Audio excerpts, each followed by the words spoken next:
La telaraña. Explorando los vínculos entre el arte y la ciencia.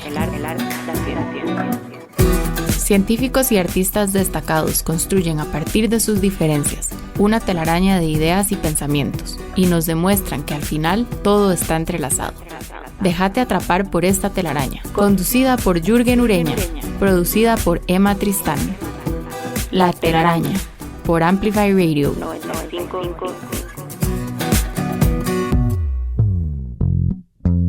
Buenos días, les doy la bienvenida a una edición más de La Telaraña, el programa de conversaciones con científicos y artistas que se emite cada lunes a las 7 de la mañana en el 95.5 de Amplify Radio. Soy Fabián Coto, como pueden darse cuenta no soy Jürgen Ureña.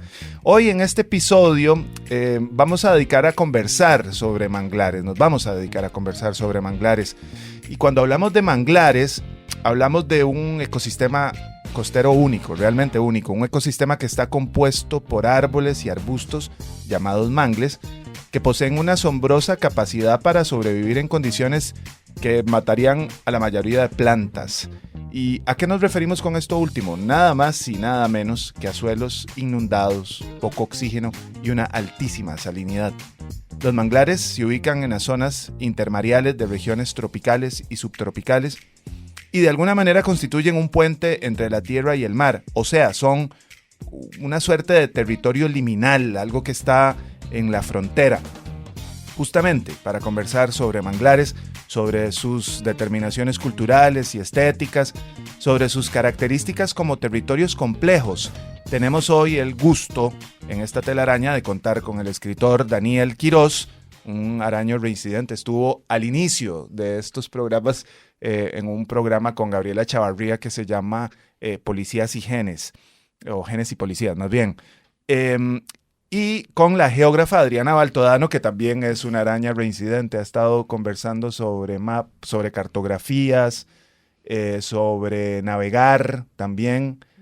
Yo creo que esta es tu cuarta participación, ¿verdad, Adriana? Correcto. Bueno, gracias a ambos, Daniel, Adriana, gracias en serio por estar acá. No, gracias por la invitación. Y bueno, qué emoción tenerte de, claro, porque de Adriana, anfitrión. Sí, Adriana y Daniel han grabado episodios con el conductor oficial de La Telaraña y no con, siempre hacemos la broma que yo soy el Hermidio Barrantes en Italia 90 cuando tuvo que sustituir a Gabelo Conejo. Vamos a ver. Para nada. Esperemos que esta no sea mi Checoslovaquia. Sí, ¿verdad? no. Esperemos que goles, no. Que va. Voy a hacer una breve presentación de cada uno de ustedes. Empezaré por Daniel, quien es escritor y académico. Su primera novela, Verano Rojo, salió en el 2010, yo recuerdo muy bien, y ganó el Premio Nacional Aquileo Echeverría y fue nombrada entre las 30 mejores publicaciones costarricenses de los últimos 30 años por la Academia Costarricense de la Lengua. También ha publicado la colección de cuentos A los Cuatro Vientos, son cuentos del 2009 al 2021, y las novelas Lluvia del Norte del 2014, yo me acuerdo que yo la reseñé, Sí. Y Mansunte en el 2015, ¿verdad? La más reciente de sus creaciones es una novela titulada Vientos Alicios de este año, y es la tercera entrega en una serie de novela negra, Otico Noir, que me gustó mucho ese término, junto a Verano Rojo y Lluvia del Norte. Daniel es doctor en literatura latinoamericana por la University of California en San Diego y trabaja como profesor en Lafayette College. Reside entre Costa Rica y Pensilvania, entre el frío y el trópico, entre el frío y los manglares, ¿verdad? Espacio liminal también. Espacio liminal. Adriana, por otro lado, es licenciada en Geografía por la Universidad de Costa Rica, cuenta también con una maestría en Manejo y Conservación de Bosques Tropicales y Biodiversidad del CATIE, el Centro Agronómico Tropical de Investigación y Enseñanza, y tiene además una especialidad en Administración de Proyectos del Instituto Tecnológico de Costa Rica. Adriana fue docente universitaria en la Escuela de Geografía de la UCR y también fue coordinadora de programas educativos en la Organización para Estudios Tropicales, la OET. Lideró en la Asociación Costa Rica por Siempre el segundo canje de deuda por naturaleza entre Estados Unidos y Costa Rica. Es un programa, se trata de un programa de apoyo a las áreas silvestres protegidas de nuestro país. Y bueno, Adriana actualmente es consultora independiente. Yo quería empezar, si están de acuerdo, Daniel, Adriana, hablando de eso, justamente, del carácter liminal del manglar, ese ámbito liminal que es un estado o un espacio de transición, un umbral o una frontera que se encuentra entre dos fases diferentes, ¿verdad? Sin pertenecer completamente a ninguna de ellas. Yo creo que ya por eso es una cosa bien interesante. No sé si les parece empezar por ahí. Bueno, qué palabrilla Domingo te sacaste. Liminal. Sí, está bonita. Está bonita, sí. Y estamos lunes, imagínate. A los humanos nos encanta poner todo en categorías, ¿verdad? Y nos encanta, ojalá, que podamos tener categorías bien definidas para todo. Tenemos como una obsesión con nombrar especies, con nombrar ecosistemas, con nombrar países, con nombrar todo. Es nuestra vocación adánica. Nos encanta, sí. Nos encanta como sentir que las cosas tienen límites definidos y que podemos saber dónde empieza y dónde termina algo.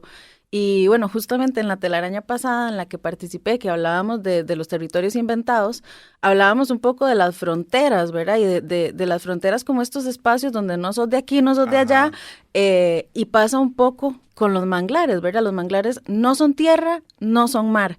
Y justamente por ser este espacio liminal, por ser este in-between, ¿verdad? Este espacio en el medio, quedan fuera, por ejemplo, de los fondos que son para conservación terrestre, quedan fuera de los fondos para conservación marina.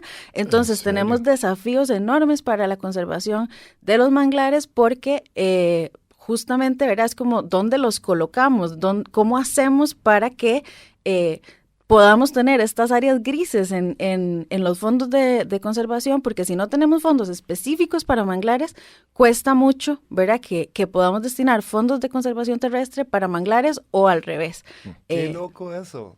Eso está loquísimo. Sí, no me imaginaba. Está impresionante. Pues sí. O sea, esa dificultad para definirlos, en aspectos de cooperación, también los pone los pone en riesgo también, de alguna forma. Loquísimo. Daniel. De ahí, empezando por lo liminal, yo he vivido en lo liminal casi toda mi vida, así que es un espacio en el que me siento relativamente cómodo. Soy mitad, digamos, tico, mitad gringo. He estado viviendo entre aquí y allá ya por más de 20 años, entonces ya por ese lado, borrando un poquito esta idea como de límites y barreras, pero este programa uno se pone un poco nervioso porque como escritor uno trae el concepto de manglar más como imaginario, más como metáfora, símbolo o algo así, y no por medio de lo científico. Entonces aquí está Adriana para corregirme de todas mis pifias, definitivamente. El manglar en mi novela empieza como un espacio de límite, sí, tal vez, y después en la novela se conecta con un espacio más grande que son unos humedales, y estaba hablando con Adriana de eso. Es un espacio totalmente inventado, ficticio, que tiene una base en la realidad. Hace muchos años, cuando estaba haciendo esta investigación para esta novela, fui al estero de Avellanas, que era una playa en la que pasé mucho tiempo cuando era joven, etc. Y ahí hay un estero que conecta con un manglar, pero pequeñito. Y el estero, la conexión al mar, se había borrado. De repente nadie sabía por qué no estaba. Entonces el manglar como que aquí, perdón, los científicos, no sé si se empezó a podrir, pero definitivamente la vida adentro empezó a morir. Los árboles pasaron de ser los mangles con hojas y todo, a volverse estos troncos calcinados, y yo me topé con eso y me impactó mucho. Del otro lado del estero estaba Hacienda Pinilla, que es un desarrollo inmenso en esa sección de Guanacaste. Entonces por este lado estaba ese manglar pequeño que conectaba con un hotel pequeño ecoturista que se llama Las Olas, de hecho, en Avellanas, y del otro lado estaba Hacienda Pinilla. Entonces yo empecé a imaginar una trama interesante donde posiblemente tal vez ese manglar se había, digamos, estancado por movimientos de tierra o por algo causado por el desarrollo, que es un poco, viene de la ficción. Y así es como empezó la idea, la semilla para Vientos Alicios, que es esta novela nueva, que es la tercera en una serie con el mismo personaje de Don Chepe, que es un tipo como de investigador informal en Guanacaste, Costa Rica. La primera fue Verano Rojo, después Lluvias del Norte, que vos reseñaste, y ahora vientos alisios. Entonces el manglar empezó como eso, como símbolo, pero un símbolo que a mí me gusta como un poquito más abierto. Ajá. Todas estas novelas tienen una relación como temática con la naturaleza, pero sin ser esta idea como de qué significa esto, ¿no? Hay un poco de esa podredumbre, ¿no? De investigar de dónde viene esa podredumbre, pero también el manglar en el sentido límite funciona como un límite entre, digamos, un desarrollito pequeño, naturaleza, y por el otro lado, esta idea más grande como de desarrollo a escala masiva que se ha empezado a dar en Guanacaste, que ha cambiado muchísimo. Claro. Bueno, yo creo que al distender ese músculo de la conspiración, yo creo que es altamente probable que hayas atinado, ¿verdad? Pensaría yo, sin ser científico. Absolutamente, ¿verdad? Sí. Bueno, gracias a Dios, como dicen. Por lo menos no me la voy a pelar tanto en radio. No, en radio ni en el radio ni en la novela. Digamos, esperemos que no. Correcto. Bueno, Adriana, justamente, porque pareciera que hay como una dificultad, como ya mencionamos al inicio, pero una serie de confusiones en torno a la idea, a lo que es o no es un manglar, ¿verdad? Digamos, desde la ciénega o el pantano o el suampo, o lo que entendemos también como un humedal. Ahora Daniel lo mencionó, que en ese ejercicio de imaginación él incorporaba elementos del humedal y también del manglar. ¿Qué diferencian cómo se diferencian esos ecosistemas? Uh-huh. Digamos, ¿qué características tienen y qué no tienen? Sí. Bueno, lo primero, y lo decías en la introducción, es que los manglares son, la introducción del programa, los manglares son ecosistemas, ¿verdad? Entonces, vamos como desgranando. Un ecosistema es un conjunto, digamos, de un sistema natural que está compuesto por componentes bióticos y componentes abióticos, o sea, que necesitamos ciertas características de clima, de suelos, de precipitación, para que cierto tipo de vida se establezca en un lugar. Entonces, ¿cuáles son esas condiciones específicas para los manglares? Necesitamos suelos que tengan limos y que tengan arcillas, o sea, que sean barro, ¿verdad? Porque un suelo rocoso no puede sostener un manglar. Sí vamos a tener combinaciones donde hay un poco de rocas y tal, pero la predominancia tiene que ser el barro, ¿verdad? Ese barro que si ustedes se han metido en un manglar que huele como a podrido, ¿verdad? Como decía Daniel. Después, esto permite cierto tipo de vegetación. Entonces, digamos, la definición, así si ustedes se meten a buscar una definición muy sencilla, es que es un ecosistema costero, ¿verdad? Uh-huh. Entonces, no podemos tener manglares en San José, ¿verdad? Eso no puede existir porque necesita el intercambio de salinidad, necesita que haya agua dulce y agua salada. Por eso lo que decías, ¿verdad? De esta parte en Avellanas, tiene todo el sentido del mundo, o sea, donde le cortamos al ecosistema la entrada del agua salada, ya los mangles necesitan la sal. ¿Y qué son los mangles? Son cierto tipo de árboles o arbustos que, son varias especies. En Costa Rica tenemos alrededor de 7, 8 especies de mangle en casi todos los bosques los ecosistemas de manglar. Entonces, es la combinación entre este tipo de condiciones climatológicas, de suelo y demás, y los árboles de mangle. Entonces, si no tenemos los árboles de mangle, podemos tener una ciénaga, podemos tener otra cosa, ¿verdad? Podemos tener otros humedales, ¿verdad? Que sí tengan anegamiento, que tengan otro tipo de especies, que tengan dinámicas donde el agua no fluye como un río, ¿verdad? Sino que se anega de alguna forma. Se empoza. Se empoza, como exactamente. Como dicen Entonces, los viejillos antes. Tenemos lagunas, tenemos pantanos, tenemos un montón de tipos de humedales, pero los manglares son un tipo específico de humedal que solamente se da en las costas, que requiere el intercambio de salinidad y que requiere los mangles. Eso me parece bien interesante y tiene que ver lo que acabas de decir, Adriana, con algo que yo quería plantearle a Daniel. Dijiste que no es posible encontrar mangles en el Valle Central, por decirlo así, en San José o algo así.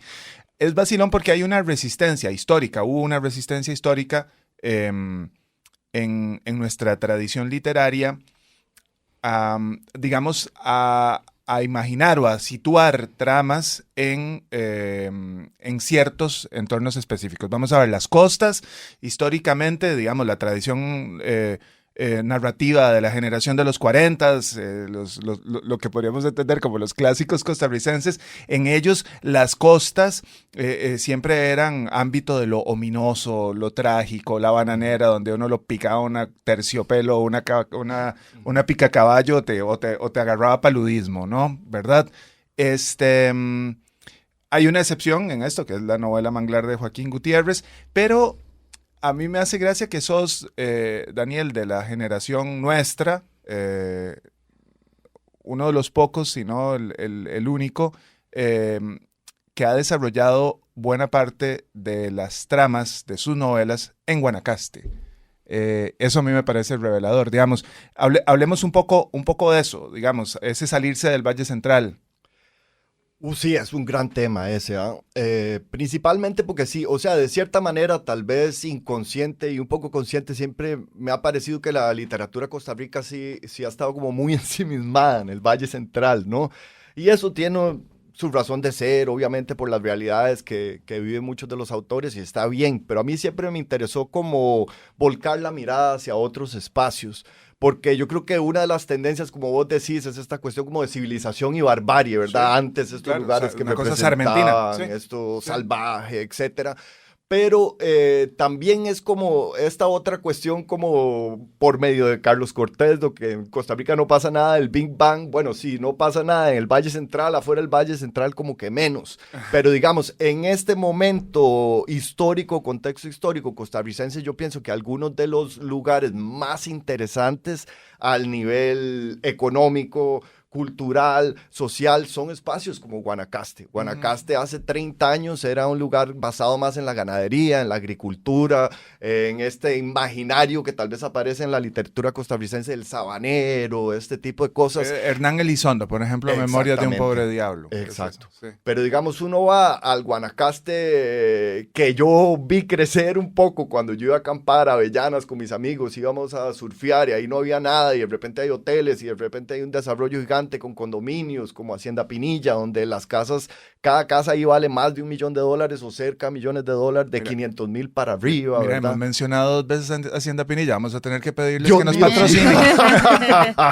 No, lo digo como ejemplo, digamos, de cierto tipo de desarrollo, nada contra ellos, ni nada así, pero sí, digamos, es un espacio que ha cambiado económicamente y eso lo hace cambiar social y culturalmente también. Y ha cambiado de manera muy dramática. También ese es la transformación paisajística en Guanacaste ha sido muy dramática, tan dramática como pudo haber sido en zonas piñeras, que también tenemos un programa, un episodio sobre piña, con Soledad Castro y Diana Barquero, y se aborda eso, digamos, esas transformaciones violentas. Sí. Hay una cosa interesante en Guanacaste y es que algunos historiadores también lo abordaron, y era Costa Rica en el imaginario también de la historiografía socialdemócrata y de la visión identitaria socialdemócrata, pues aparecía siempre esta idea de la pequeña propiedad,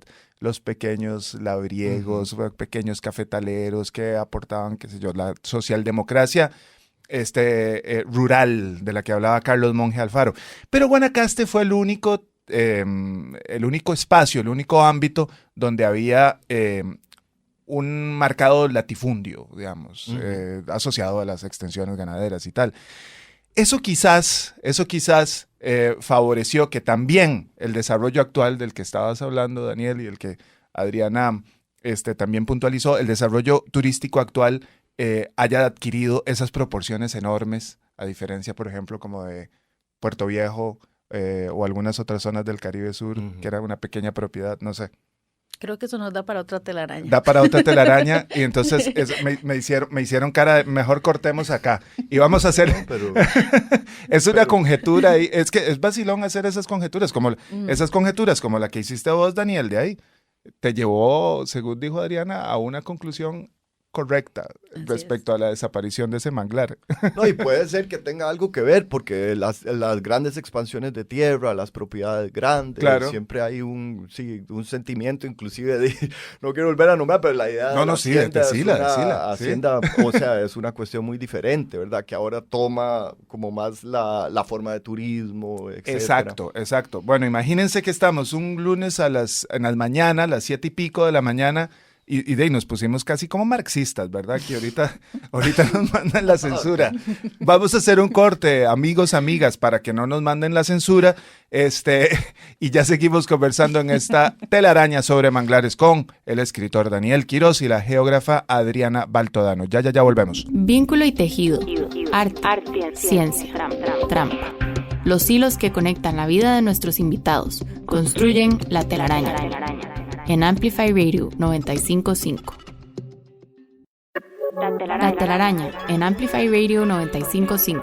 Hola, estamos en una telaraña que hemos dedicado a conversar sobre manglares y muchas cosas más con el escritor Daniel Quirós y la geógrafa Adriana Baltodano. Le pedimos a Adriana una canción y nos propuso menear las caderas aquí lunes en la mañana. Luna sobre manglar de los Aries de la cumbia. La vamos a escuchar ya mismo.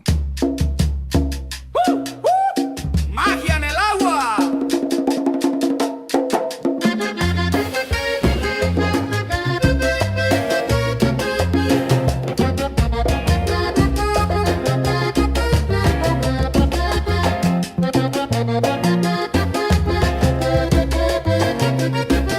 Lancha desliza por raíces oscuras.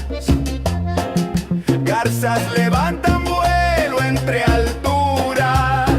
Reflejo verde en espejo tranquilo. Secretos guarda este laberinto. Manglar misterio, cuna de sal. Canta la cumbia, tu ancestral ritual. Remos que besan superficie quieta. Noche selvática que nada respeta.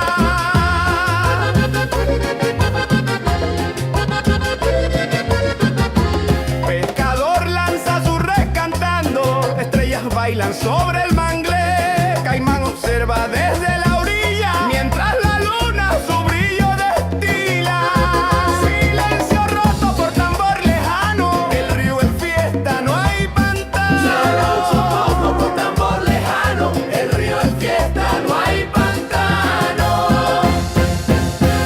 Al amanecer cuando niebla suba. Queda de recuerdo como espuma. Juro volver con acordeón y fe. Para que el manglar vuelva a creer. Al amanecer cuando niebla suba. Queda de recuerdo como espuma. Juro volver con acordeón y fe. Para que el manglar vuelva a creer. Luna sobre el manglar, testigo eterno.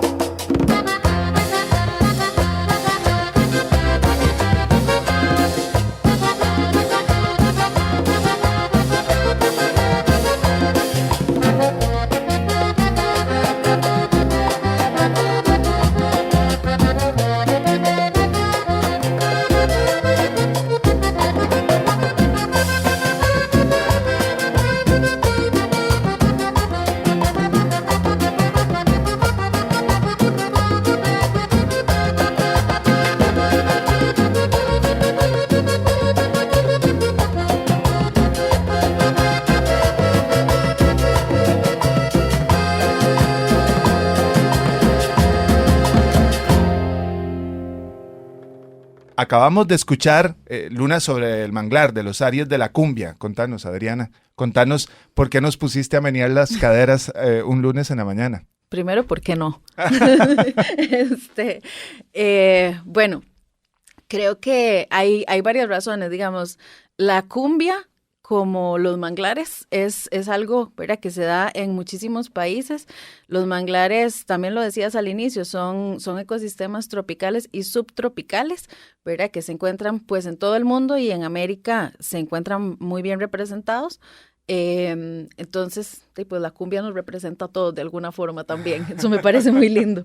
Me gusta mucho, hay cosas como de la letra que siento que permiten imaginar qué es estar en un manglar si alguien no ha estado. Entonces, por ejemplo, dice que la lancha se desliza por raíces oscuras, Ajá. que las garzas levantan vuelo, ¿verdad? Hace un poco referencia a cuáles son los animales que hay en un manglar.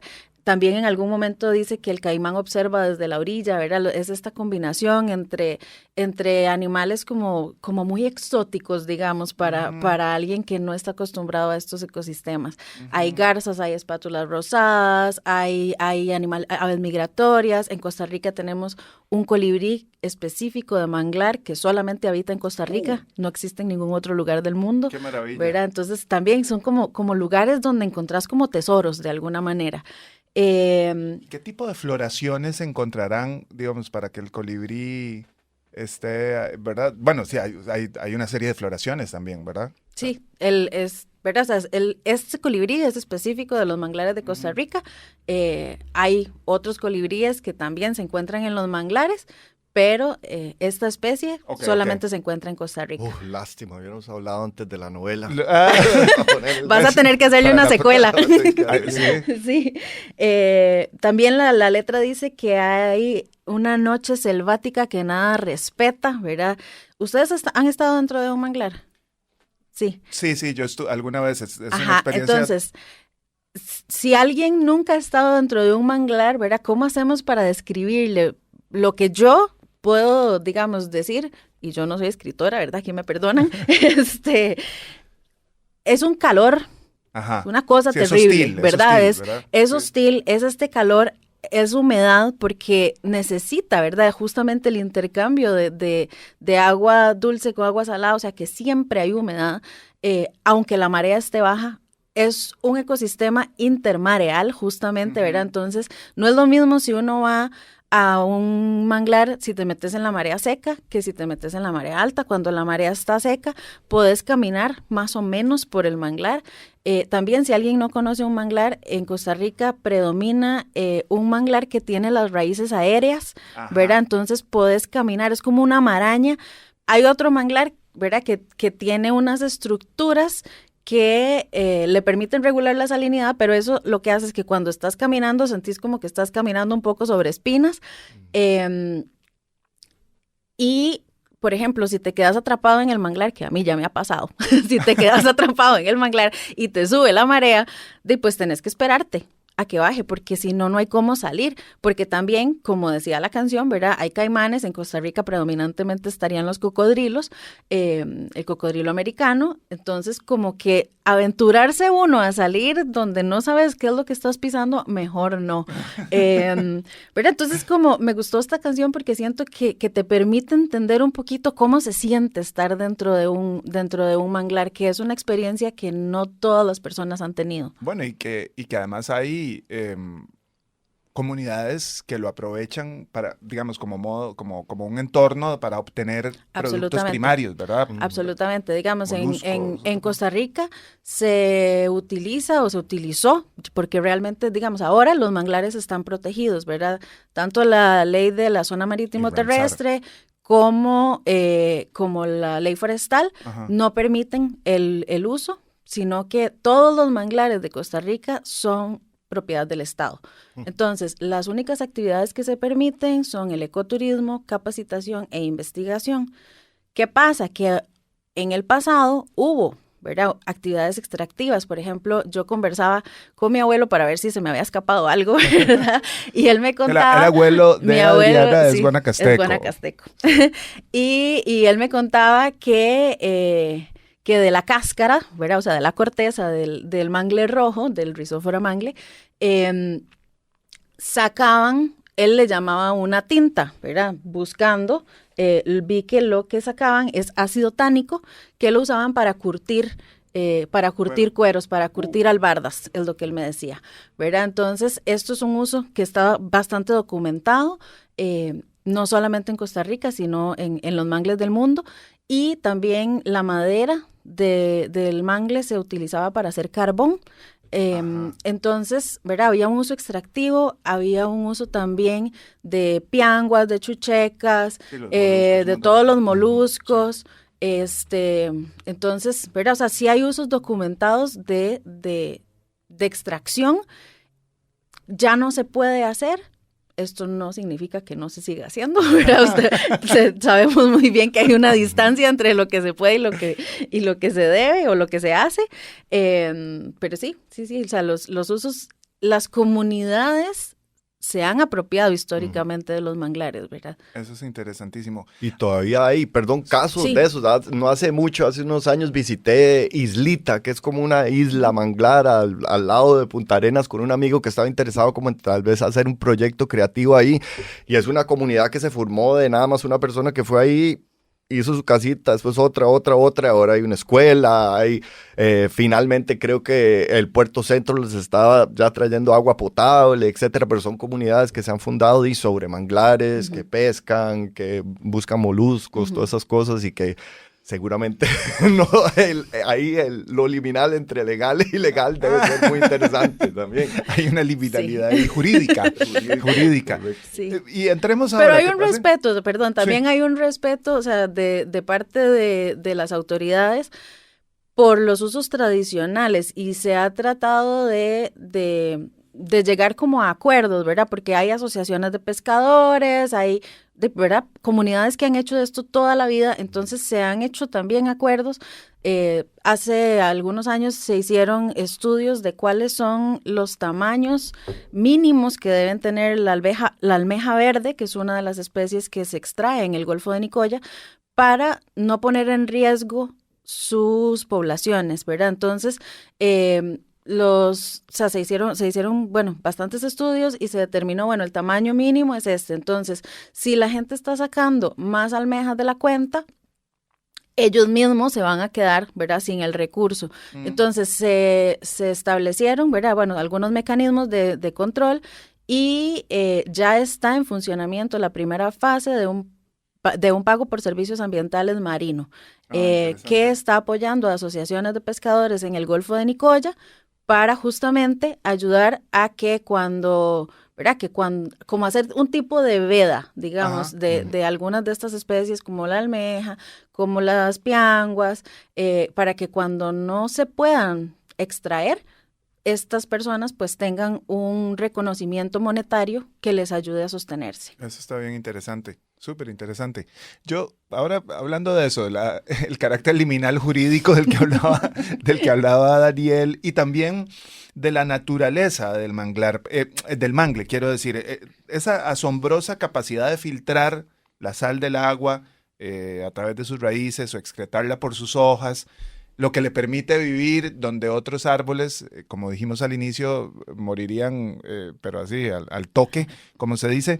Yo creo ver ahí un poderosísimo simbolismo, ¿no?, de resistencia, y es algo que vos has desarrollado también en tus trabajos, las resistencias del territorio ahí. Sí, yo creo que, bueno, fundamentalmente yo creo que un espacio como el manglar, y en mi novela, o sea, empieza un manglar, pero supuestamente hay como un sistema de canales que eventualmente llevan a unos humedales, que está basado en Caño Negro, entonces también hay como una variación ahí de territorios acuáticos, digamos. Pero yo creo que fundamentalmente este tipo de lugar es muy interesante para la ficción o para el arte o para, digamos, este tipo de cosas porque desarrolla tal vez un imaginario, un sentimiento de un mundo sin humanos, ¿verdad? O sea, estar en ese mangle es sentir un poco ese momento en el que uno está desfasado, digamos, por lo menos yo de mi vida urbana, de ciudad, etcétera, etcétera. Y es donde esa mirada, digamos, antropocéntrica, como que se cuestiona un poquito, es lo que siento yo, ¿no? Uno si va a las lagunas de Caño Negro y está en ese barco y ve los pájaros, que hay un montón de pájaros migratorios y si te bajas, hay cuajipales ahí, o sea. Mil cosas, y son esos lugares que tiene Costa Rica más que muchos otros lugares en el mundo, ¿verdad? Donde, digamos, esa mirada antropocéntrica como que se reta un poco, ¿verdad?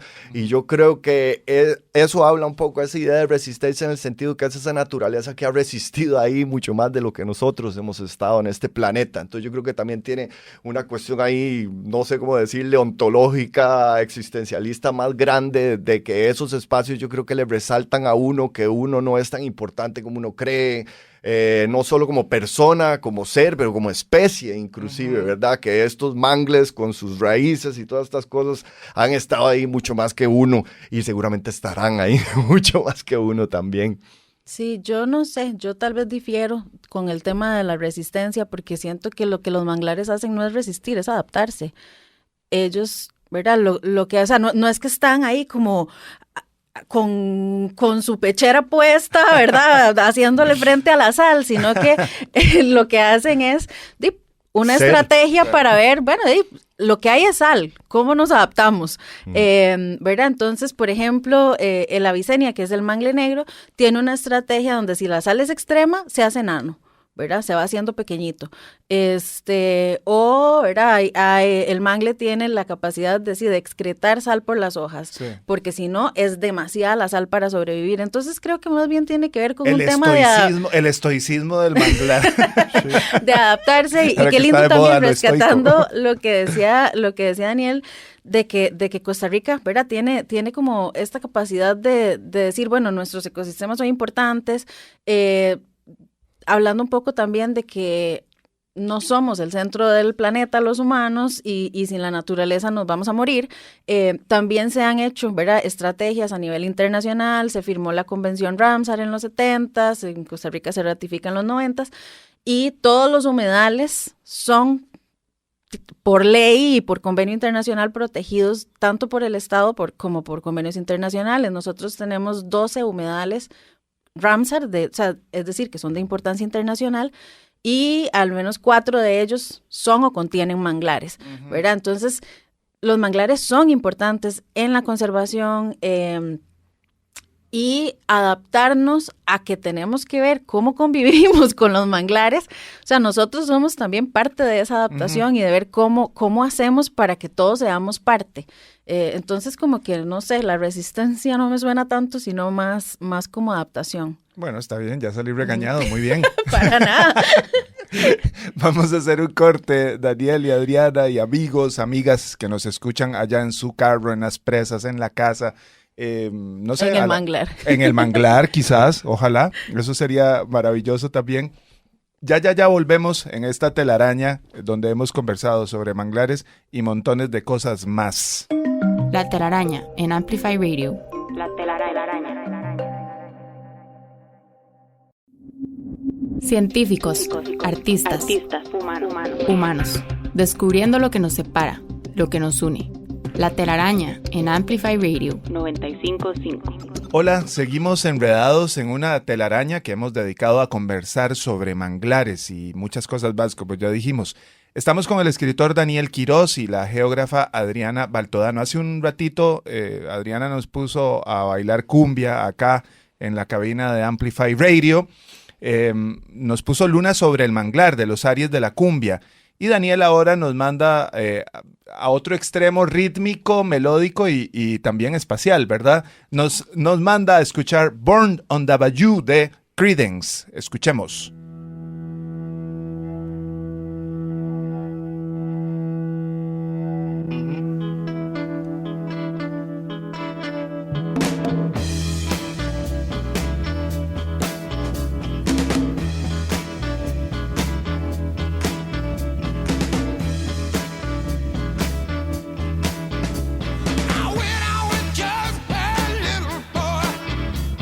Standing to my daddy's knee.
Acabamos de escuchar Born on the Bayou de Creedence. Daniel, ¿qué te gustaría comentarnos sobre esta pieza musical? Ya sé que te costó, ¿verdad? Me costó porque soy de escuchar mucha música y soy, sí, niño, hijo, producto del rock, yo creo, Claro. más que todo, entre Claro. muchas cosas que oigo, desde jazz a cumbia, salsa, todo, pero del rock es yo creo que mi centro, el rock clásico, el grunge, el metal, todas estas cosas me encantan. Ya acusaste tu edad con solo Ah, haber dicho el totalmente, grunge, claro, sí, ya ya. te situaste Chao. epocalmente. Sí. Y aquí todos entendimos, así que no nos hagamos. No, yo no me hago. No. Dave Creedence me encanta, es una de esos música heredada de mi padre que le gustaba mucho. Born on the Bayou es una de mis favoritas canciones de ellos y no sé, cuando me puse a pensar en Manglar, yo dije, Manglar y música, Dios mío, y dije, no, de Manglar no, pero Bayou sí, que es como un tipo de humedal, me imagino, Es un humedal. pantano, algo Sí. así. Y que también es interesante, digamos, después me puse a pensar al nivel de la ficción en particular y de desarrollar un imaginario, porque digamos, muchas de las canciones de Creedence Clearwater Revival están situadas en el sur, ¿verdad? Es la idea del pantano como por Luisiana, Proud Mary, Rolling on the River, estas cosas que es el río Mississippi, estas cosas, pero John Fogerty, que es el que compuso estas canciones, en verdad, nunca fue al sur, digamos, hasta mucho después. Entonces, por ejemplo, él es de California, de Berkeley, de un lugar cerrito, un poquito afuera de California, y todas estas canciones, digamos, Proud Mary, él la escribió sin haber visto el río Mississippi. Y en el imaginario estadounidense o inclusive del rock clásico estadounidense, yo diría que hasta mundial, de repente uno asocia Creedence con los pantanos, con Como el esta, sur profundo, exacto, claro. sur profundo, esta cultura como sur pasado por lo francés, también de Nueva Orleans y de todos estos lugares. Entonces, no sé, también ese nivel me pareció interesante porque Súper. el Bayou es una ficción para él. Claro, hay un libro muy lindo de Lafcadio Hearn donde habla de una tormenta que hubo en algún momento a finales del siglo XIX que destruyó un humedal, ahí justamente al sur de Luisiana, digamos, había una isla / humedal, y se vino esta tormenta furiosa, precalentamiento global, pero era siglo XIX, y arrasó con todo. Y él tiene una crónica bien interesante. Cuando vos escogiste esta canción, me hizo pensar en eso, me hizo pensar en Lafcadio Hearn. Y ahora hay una cosa que es bien interesante que quería plantearles. Esta oceanógrafa, Sylvia Earle, dijo que los manglares y otros ecosistemas costeromarinos eran espacios de esperanza. Ya Adriana me hizo una cara que voy a salir regañada otra vez. Como que no me está saliendo el tema de las metáforas y el manglar, ¿verdad? Hope Spots, en inglés, le decía. Ella se refirió, de hecho, a alguno de esos ecosistemas en Costa Rica. Adriana, decime que no estás de acuerdo con eso, entonces. No es que no esté de acuerdo, nada más es tal vez una corrección técnica. Ok. Sylvia Earle tiene una organización que se llama Mission Blue y ellos definieron Hope Spots, que los Hope Spots son áreas que se eligen para apoyarles desde la organización esta con fondos para conservación y son para apoyar las metas 30x30, que son un convenio internacional de tener el 30% del mar protegido al 2030.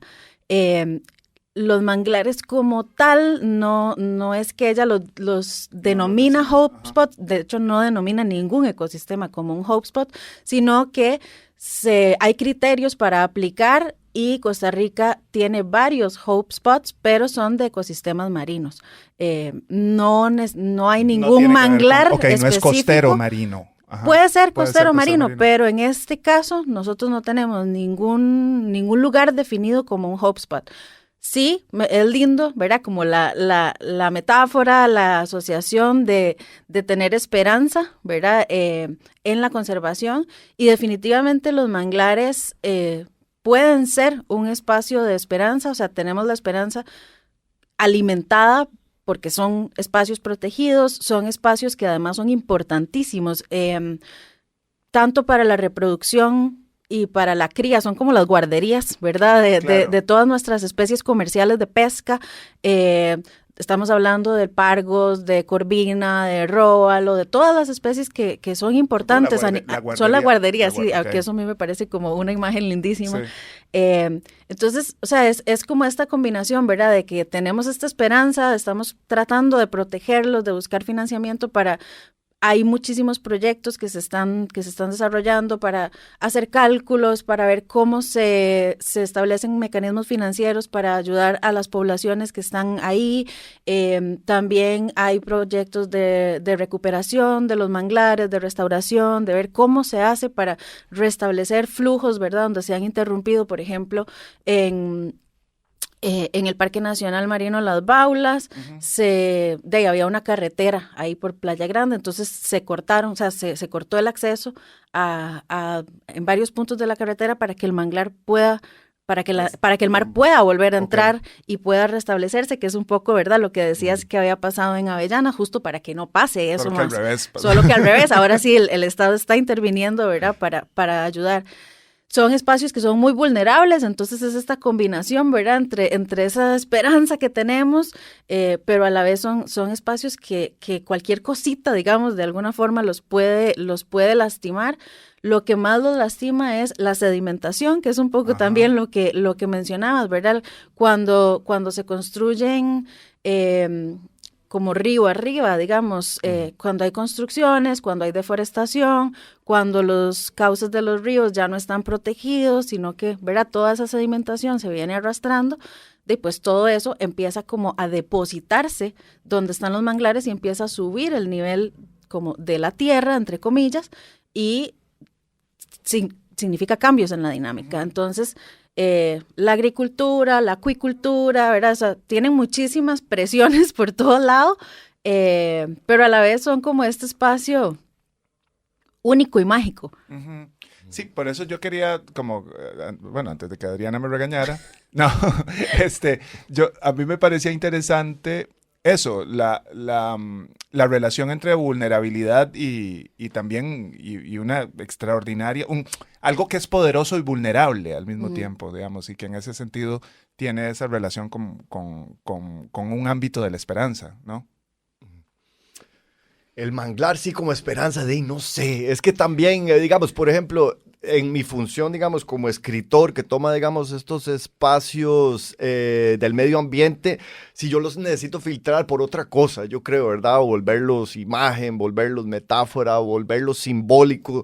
A mí por eso, en muchos de las cosas que escribo me gusta hablar como de un tipo de símbolo opaco, ¿verdad? Un símbolo que no sea como paloma blanca paz, sino que haya un poquito más de apertura, ¿no? Para que esos símbolos como que respiren un poquito y que las personas puedan interpretarlos como ellos quieren, por decirlo de alguna manera, ya que el lector tome eso y lo lleve donde lo quiere llevar, pero que sean un poquito abiertos. Abiertos obviamente siempre dentro de un tipo de campo, no sé, semántico o de significación o lo que uno quiera decir, porque tampoco es verdad que no creo que alguien lea mi novela y vea en el manglar un símbolo de, qué sé yo, del amor o no sé, pero también esa es la complejidad, lo que volvía antes del ser humano mirando la naturaleza, ¿verdad? Cómo nosotros miramos y cómo cobramos sentido de la naturaleza. Yo creo que nuestra época, que se ha nombrado la época de lo antropoceno, ¿verdad? El ser humano como centro del planeta, ¿verdad? Un poco de manera egoísta, pero también hay mucho antropomorfismo cuando nosotros hablamos de la naturaleza. Le damos ciertas características al delfín, que es bonito, o a Shamu, la ballena asesina, ¿verdad? Se llama ya, digamos. Entonces, digamos, el tiburón es malo, pero el delfín es bonito. Todo este tipo de cosas que nosotros, como tendencia natural, hacemos con los animales y creo que también hacemos con la naturaleza, ¿verdad? Y yo no estoy fuera de hacer eso también, ¿no? Guanacaste para mí produce una serie de imágenes y de sentimientos que están muy relacionados a mí personalmente, etcétera, de esas llanuras y los atardeceres mágicos así, donde el cielo está como encendido, ese tipo de cosas causa un sentimiento en uno, ¿verdad? Uno no podría decir que eso es tenebroso, pero es que yo creo que la naturaleza no es ni tenebrosa, ni romántica, ni linda, es nada más es. ¿verdad? Y entonces yo creo que esa es como la cuestión con la que nosotros como seres humanos tenemos que lidiar mucho, cómo ver eso, cómo, digamos, relacionarnos a eso de una manera que no sea por medio de estas cuestiones, y yo creo que es casi imposible hacerlo, ¿no? Y ahí está, yo creo, lo interesante también de esa, digamos, tensión entre todas esas cosas. Ujú. Bueno, quedemos con esta tensión. Aquí en el tercer bloque que estamos terminando, amigos, amigas, conversamos con Daniel Quiroz, escritor, y Adriana Baltodano, geógrafa, y conversamos sobre manglares y muchas otras cosas. Vamos a un corte y ya regresamos a nuestro cuarto y último bloque. La telaraña en Amplify Radio 95.5. Vínculo y tejido, arte, ciencia, trampa. Los hilos que conectan la vida de nuestros invitados construyen la telaraña. En Amplify Radio 95.5. Hola, bienvenidos al último bloque de Una telaraña, en la que hemos conversado sobre manglares y donde me han regañado pródigamente. Qué mentiroso. No, mentira, no me han regañado pródigamente. Hemos estado disfrutándolo mucho la conversación con Daniel Quiroz, escritor, y la geógrafa Adriana Baltodano.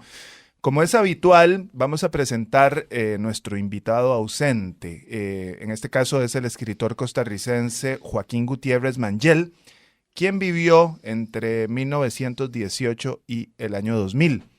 Fue periodista y figura central de la generación del 40 y tiene una novela que se llama Manglar, donde representó también el paisaje nacional, un poquito más allá del Valle Central, y también más allá del ámbito de denuncia que eran las novelas sobre bananeras, la novela tradicional sobre bananeras, ¿verdad? Joaquín Gutiérrez vivió en Chile y fue además un gran viajero. Tiene, por cierto, una crónica de Vietnam que es muy linda, donde conoce a Ho Chi Minh. En su novela Manglar se lee esta cita que quiero compartirles a Adriana, a Daniel y a ustedes que nos escuchan en su espacio, el que sea. Abro comillas. El manglar es un mundo aparte, un mundo de raíces y de sombras, donde el agua y la tierra se confunden en un abrazo eterno. Allí la vida se arrastra, se retuerce, y el hombre se siente pequeño ante la inmensidad de ese laberinto verde. ¿Qué les gustaría comentar sobre esa cita, Daniel, Adriana, o en general sobre nuestro invitado ausente? ¿Qué te gustaría, Adriana? La parte donde él dice que él dice el hombre, pero digamos que uno se siente pequeño ante la inmensidad. A mí me parece que a los humanos nos conmueven mucho los espacios naturales y esta dicotomía, ¿verdad? entre la inmensidad y lo minúsculos que somos, y siento que toca como fibras muy profundas, ¿verdad? Porque nos pasa cuando vemos el mar desde la costa, cuando vemos un atardecer, como mencionabas ahora, los atardeceres, ¿verdad? Tienen como esta cuestión mágica. Cuando estamos en la cima de una montaña, entonces como que todos estos espacios que son naturales, donde sentimos que pertenecemos, pero que a la vez no son ajenos, me parece que provocan como cosas muy profundas en nosotros. Sobrecogimiento, sí. Claro. Por mi lado, soy gran fan de Joaquín Gutiérrez. Varias cosas. Bueno, primero confieso que nunca he leído Manglar. He leído varias novelas de Joaquín Gutiérrez, más que todo por el imaginario del natural por el Atlántico, que es donde él era, etcétera. Entonces, y Puerto Limón, y Murámonos Federico, que me parece un novelón, La hoja de aire. ¿Te acordás, hermano, que está situada en Chile, que tiene todo, casi otro lenguaje, como si fuera casi otro escritor que la hizo? Entonces, él me gusta mucho. Marqués, el personaje. Pero, digamos, esta novela Manglar, que tiene parte de la trama se desarrolla en Guanacaste, nunca la he leído, que es interesante, así que confieso eso de una vez. La visión, yo creo que de el ser humano ante esa grandeza, yo creo que es como... Y para mí lo relaciono mucho con los románticos, ¿verdad? Con, digamos, los poetas románticos y los artistas románticos europeos, ¿no? ¿cómo se llama? Friedrich, se me está olvidando, pero esa famosa pintura que está el hombre, el caminante sobre las nubes. Caminante sobre las nubes, ahí estamos. Entonces está toda esa visión y creo que eso se comparte un poco en esa cita, ¿verdad? Esa idea. Y la verdad que al final del día, seamos un poquito románticos en el sentido del movimiento romántico y del romántico en general.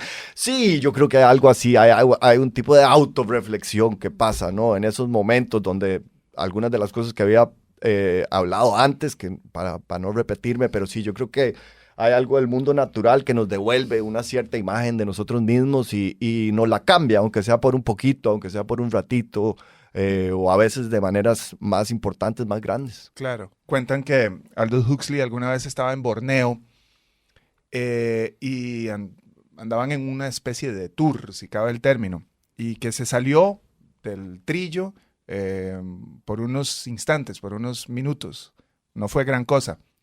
Dice que sintió una cosa tan espantosa, un horror tan espantoso, que luego salía diciendo, ¿por qué estos Coleridge y Wordsworth y todos estos románticos escribían sobre la bondad y la belleza de la naturaleza? Eso es una porquería hostil, decía el tipo. Algo así.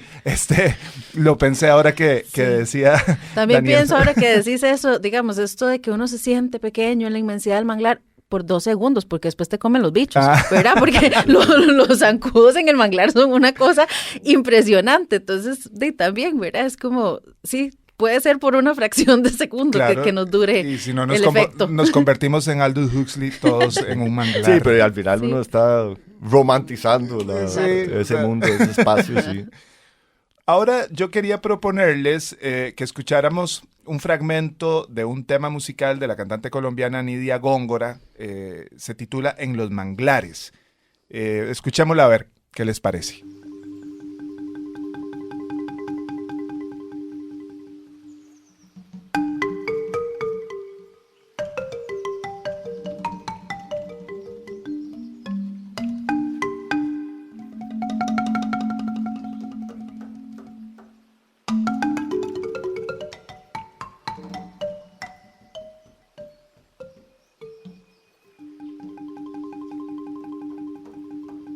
En los manglares se ven raiceros, oí volando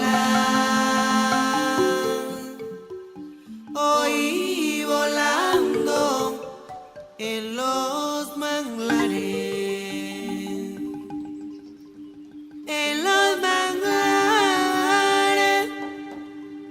se ven raiceros, oí volando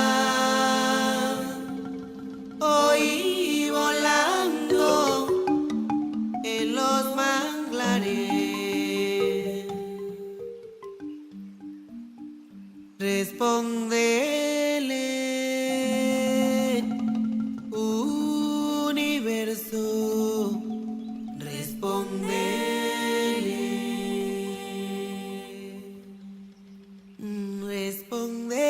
Respóndele, universo, respóndele. Oye el llamado que hace la tierra, oí volando a rendir cuenta. Oye el llamado que hace la tierra, oí volando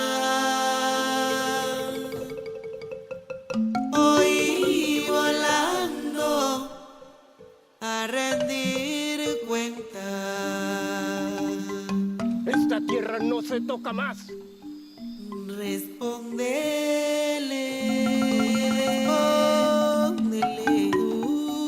universo, respóndele, respóndele.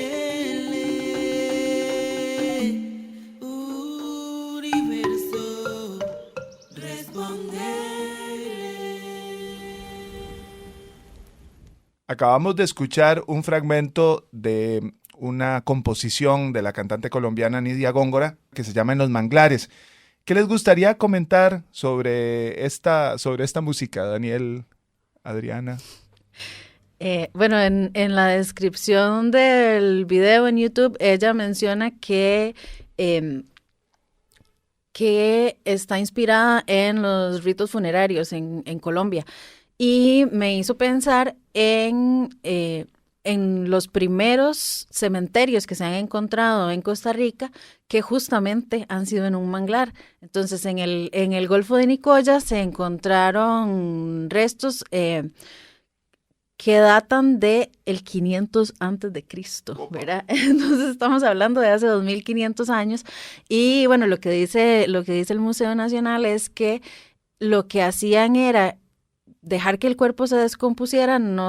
Por lo menos yo no tengo claridad de cómo se descomponían, como, ¿verdad?, la carne, y con los huesos hacían paquetitos de huesos y los envolvían en fibras vegetales y los enterraban los enterraban en el manglar. Entonces se encontraron un montón de paquetitos óseos en el manglar, en manglares cápsulas como, de sí, cadáver. cápsulas del tiempo, digamos. Es como el anticocún, digamos, la cosa como al revés de los capullos ahora de que lo cocún. dijiste, me acordé, en el Museo de Jade hay una... En el Museo de sí. Oro, ajá. No, pero en el de Jade había una exposición también sobre los ritos bueno, sí, y de entierros, sí, etcétera, sí, ajá. y me acuerdo de los bultitos de huesos, Sí. sí. Imagínate, Daniel.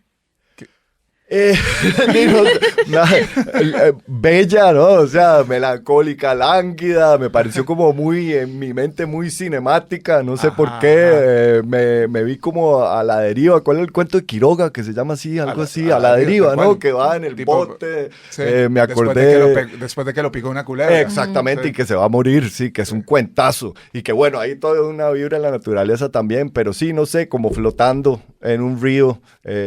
Para mí la música es de lo más increíble. O sea, yo creo que yo soy un músico no fracasado, pero me hubiera encantado ser mucho más un músico que un escritor. No hay nada como la música para crear una imagen, una sensación, una conexión inmediata que yo creo que ningún otro tipo de arte, y estoy exagerando un poquito. No, pero o sí mucho, se vale, no importa. puede lograr, pero no, muy linda. Bueno, ahora que decís eso, saben, aquí cuento una pequeña indiscreción que no es tan indiscreción, y era, García Márquez era un buen músico, era un buen cumbiero, tocaba acordeón y cantaba, y se dice que cantaba bastante bien. ¿En serio? Sí, Eso no sí, sabía. sí, ¿ves? No sabía tampoco. Ahí hay algo. Bueno, Pero lo queremos más ahora. sí, claro que sí. Daniel, Adriana, les agradecemos muchísimo su tiempo, la he pasado muy bien conversando sobre manglares y sobre tantas cosas. Gracias de veras, Adriana. Gracias. Tal vez desear, ¿verdad? Que ojalá les haya quedado como la espinita, ¿verdad? De cómo será un manglar, la curiosidad y de invitar a la gente a que si quieren conocer un manglar, ¿verdad? Que recuerden que una de las cosas que sí se pueden hacer en el manglar es en el ecoturismo. Entonces, que vayan a conocer los manglares, se puede ir a Gandoca Manzanillo, pueden ir a Terra Sierpe, pueden ir al manglar de Tamarindo. Mientras todavía queden, sí. Todavía quedarán. Sí, claro. Entonces, no. para que sientan también lo que es estar en un manglar y puedan experimentar esa magia por sí mismos. Daniel, y no hemos dicho más, a mí me gustaría que aprovecháramos este cierre para contar sobre la novela que fue editada por Alfaguara, ¿verdad? Sí, Y sí. va a estar en librería internacional, Sí.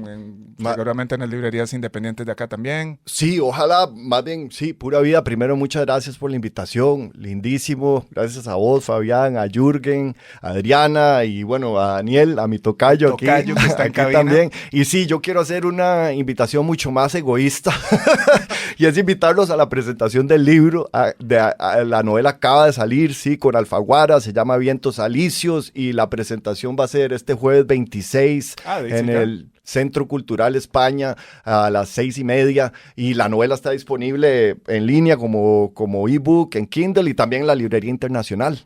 Perfecto. Vayan a comprar Vientos Alicios. Yo quiero agradecer además a Emma Tristán, la productora de La Telaraña, a Gabriela Zumbado, que es la encargada de toda esa identidad gráfica que ven en las redes sociales de nuestro programa. Por supuesto, a Daniel Ortuño, que ya se lo agradecimos, pero no está de más agradecérselo de nuevo, que está ahí en cabina, y a nuestro conductor oficial, que nos estará escuchando encantado, estoy seguro de que es así, a Jürgen Ureña. Los esperamos, amigos, amigas, el próximo lunes a las 7 de la mañana en otro episodio de La Telaraña, el programa de conversaciones con científicos y artistas que se emite efectivamente en el 95.5 FM de Amplify Radio. Buen día, hasta pronto, que tengan una linda semana.